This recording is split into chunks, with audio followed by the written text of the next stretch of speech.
اللہ کے رسول مصطفیٰ جان رحمت غیب دا نبی صلی اللہ علیہ وآلہ وسلم فرماتے ہیں کہ اللہ تعالیٰ نے حضرت جبریل کے ذریعے سے مجھے یہ پیغام بھیجا کہ اللہ پاک فرماتا ہے مجھے کسی کام کے کرنے میں تردد نہیں ہوتا۔ توجہ کریں، یہ مومن کی موت ہے۔ اگر یہ موت ہم سن لیں تو کبھی ہم موت سے کراہت نہ کریں، کبھی ہم موت سے نفرت نہ کریں۔ مومن کی موت کیا ہے؟ حضرت جبریل نے مصطفیٰ جان رحمت سے آ کر عرض کیا کہ اللہ فرماتا ہے مجھے کسی کام کے کرنے میں تردد نہیں ہوتا۔ تردد کسے کہتے ہیں؟ یہ ذات باری کے لیے، اگرچہ ہم ڈائریکٹ نہیں کہتے لیکن آپ کو سمجھانے کے لیے صرف بتا دوں، تردد کس کو کہتے ہیں؟ تردد کہتے ہیں، یہ اللہ کے لیے نہیں کہہ رہا ہوں، آپ کو سمجھانے کے لیے الگ سے کہہ رہا ہوں۔ تردد کہتے ہیں کسی کام کے کرنے میں انسان سوچے کہ میں یہ کام کروں کہ نہیں کروں۔ آپ کہتے ہیں نا یار مجھے تردد ہو رہا ہے کہ میں دبئی سے انڈیا جاؤں کہ نہیں جاؤں، میں محفل میں جاؤں کہ نہیں جاؤں، میں یہ کام کروں کہ نہیں کروں، اس کو کہتے ہیں تردد۔ اللہ اکبر، یعنی کسی کام کے کرنے پر انسان کے ذہن میں یہ بات آئے کہ یہ کام میں کروں کہ نہیں کروں، یہ ہے تردد کا مطلب۔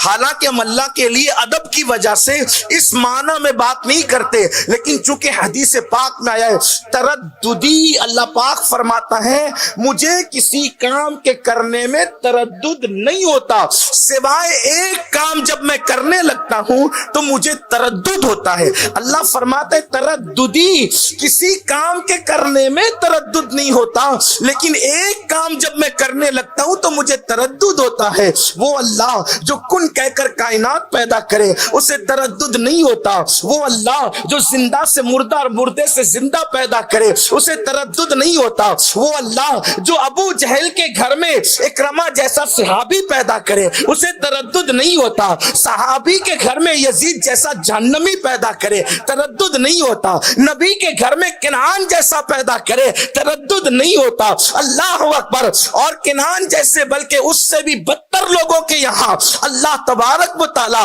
اپنے پیارے محبوبوں کو پیدا کرے اسے تردد نہیں ہوتا، وہ پتھروں میں پھول پیدا کرے تردد نہیں ہوتا، وہ گرمیوں کے موسم میں جو مشہور ہے بارش برسائے تردد نہیں ہوتا، وہ زمین کو پھاڑ کے اناج نکالے تردد نہیں ہوتا، وہ جو چاہے کرے تردد نہیں ہوتا، لیکن تردد اس کو کب ہوتا ہے؟ اللہ فرماتا ہے حدیث پاک ہے بخاری شریف کی حدیث کہ جب میں کسی مومن کی موت کا فیصلہ کرنے لگتا ہوں، جب میں کسی مومن کو موت دینے لگتا ہوں اس وقت مجھے تردد ہوتا ہے۔ کیوں تردد ہوتا ہے؟ خود فرماتا ہے کہ مجھے تردد اس لیے ہوتا ہے کہ میں تو مومن کی موت کا فیصلہ کروں اور وہ اس کو ناپسند کرے تو مجھے تردد ہوتا ہے۔ مومن سے پیار اتنا ہے کہ اس کی موت کا فیصلہ کرتے وقت قدرت کو بھی تردد ہوتا ہے۔ تو پھر پوچھا گیا کہ اللہ پھر تو کرتا کیا ہے؟ اللہ پھر تو کرتا کیا ہے؟ تو حدیث پاک میں آتا ہے اللہ اس مومن کی موت کا فیصلہ کرنے سے پہلے اس کے پاس فرشتوں کو بھیجتا ہے۔ اللہ مومن کی موت کا فیصلہ کرنے سے پہلے وہ مومن جو میں نے بیان کیا، وہ مومن جسے قرآن مومن کہے، وہ مومن جسے حدیث مومن کہے، وہ مومن جسے مصطفیٰ جان رحمت مومن کہے، وہ مومن نہیں جس کو ہم اپنی طبیعت سے مومن کہے۔ تو میرے آقا علیہ السلام فرماتے ہیں جبریل کے ذریعے مجھے کہا گیا، جبریل نے بیان کیا، اللہ فرماتا ہے کہ پھر اس کے پاس فرشتے بھیجے جاتے ہیں، ایک دو فرشتے نہیں بلکہ فرشتوں کی جماعت آتی ہے جس کے مضمون کو قرآن یوں بیان کرتا ہے۔ اب قرآن دیکھو وہ مضمون بیان کر رہا ہے، دونوں مضامین آپ کو یکساں ملیں گے۔ دیکھیں قرآن کہتا ہے ان الذین قالوا ربنا اللہ ثم استقاموا تتنزل علیہم الملائکہ الا تخافوا ولا تحزنوا وابشروا بالجنۃ التي كنتم توعدون۔ اللہ فرماتا ہے میں اس کے پاس فرشتوں کی جماعت بھیجتا ہوں۔ تتنزل علیہم الملائکہ، عربی کا قاعدہ ہے، ہر زبان کا قاعدہ الگ لیکن عربی کا قاعدہ الگ، ہر زبان میں واحد ہے اور جمع ہے، عربی زبان میں ایسا نہیں ہے۔ نمبر ایک، عربی میں واحد ہے، پھر تثنیہ ہے، پھر جمع ہے، پھر جمع قلت ہے، پھر جمع کثرت ہے، یہ عربی کا قاعدہ ہے۔ اب آپ دیکھیں واحد تثنیہ، واحد ایک کے لیے، تثنیہ دو کے لیے، جمع قلت ایک سے لے کے 9 تک اور جمع کثرت 10 10 سے لے کر کے پھر لامحدود، اس کو جمع کثرت کہتے ہیں۔ تو یہاں قرآن نے واحد نہیں کہا، تسنیہ نہیں کہا، جمع قلت نہیں کہا، بلکہ کیا کہا؟ تتنزل علیہم الملائکہ، کہ 1 2 8 9 فرشتے نہیں آتے، یعنی جمع قلت کا بھی سیگا نہیں بلکہ جمع کثرت کا سیگا ہے، یعنی اس مومن کے پاس ہزاروں فرشتوں کی جماعت آ جاتی ہے، مرنے سے پہلے اس کے پاس ہزاروں فرشتوں کی جماعت آتی ہے۔ لوگ کہتے ہیں یہ سب سے بھاگتا کیوں ہے، لوگ سوچتے ہیں یہ ملول کیوں ہے، لوگ سوچتے ہیں یہ سب سے جدا کیوں ہے۔ ارے نادان، اب اس کے سامنے وہ جو فرشتوں کا جلوہ ہے، حدیث پاک میں آتا ہے جہاں تک اس کی نظر جاتی ہے وہاں تک اس کو فرشتوں کی قطار نظر آتی ہے۔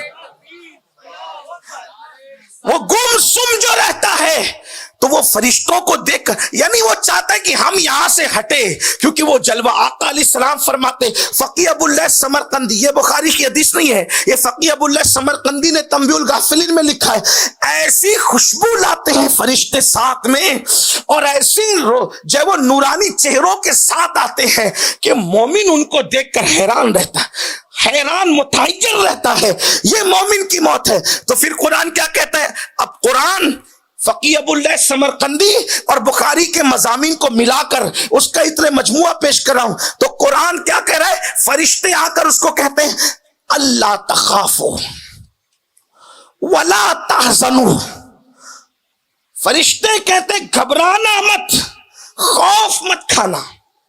کس کو کہتے؟ ثم استقاموا، جو کلمہ طیبہ پڑھ کر کلمے پہ ڈٹا رہا۔ ڈٹارا مطلب کیا؟ اس نے ایمان کا کبھی سودا نہیں کیا، اس نے عقیدے کا کبھی سودا نہیں کیا، اس نے عشق رسول کا سودا نہیں کیا، زبان سے جھوٹ نہیں بولتا تھا، حرام نہیں کھاتا تھا، غیبت چگلیاں نہیں کرتا تھا، جو اپنے لیے پسند کرتا تھا وہی اپنے مومنوں کے لیے پسند کرتا تھا۔ ثم استقاموا کی تفسیر میں بہت تفصیل ہے، یعنی وہ دین پر ڈٹ کر اپنی زندگی کو گزارتا تھا۔ تو فرشتے اس کو آ کے کہتے ہیں اللہ تخافوا ولا تحزنوا وابشروا بالجنت التي كنتم توعدون، فرشتے کہتے گھبرانا مت، خوف نہیں کرنا، وابشروا، اور اس جنت کی بشارت لے لے جس کا تجھ سے وعدہ کیا ہے۔ یعنی زمین پر اس کو بیٹھے بیٹھے وہ جنت کے مناظر کی بشارت دی جاتی ہے، تو وہ بندہ فرشتوں سے، یہ تو قرآن کا مضمون مکمل ہوا یہاں۔ اور آگے قرآن بھی کہتا ہے نحن اولیاؤکم فی الحیات الدنیا وفی الآخرہ، پھر آگے مضامین آ رہے ہیں، لیکن یہاں آیت کا مضمون پورا ہوا کہ وَأَبْشِرُوا بِالْجَنَّةِ الَّتِي كُنْتُمْ تُوعَدُونَ، اس دنیا میں بیٹھے بیٹھے اس جنت کی بشارت لے جس کا تجھ سے وعدہ کیا گیا ہے۔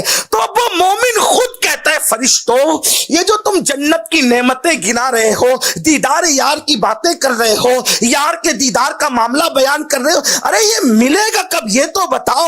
تو فرشتے کہتے ہیں او ایمان والے، جب تک تو موت کی لذت نہیں چکھے گا اس وقت تک تجھے یہ مقام نہیں ملے گا۔ تو وہ مومن خود اس فرشتوں سے کہتا ہے او فرشتوں دیر کس بات کی ہے، ذرا جلدی کرو نا، میں مرنا چاہتا ہوں۔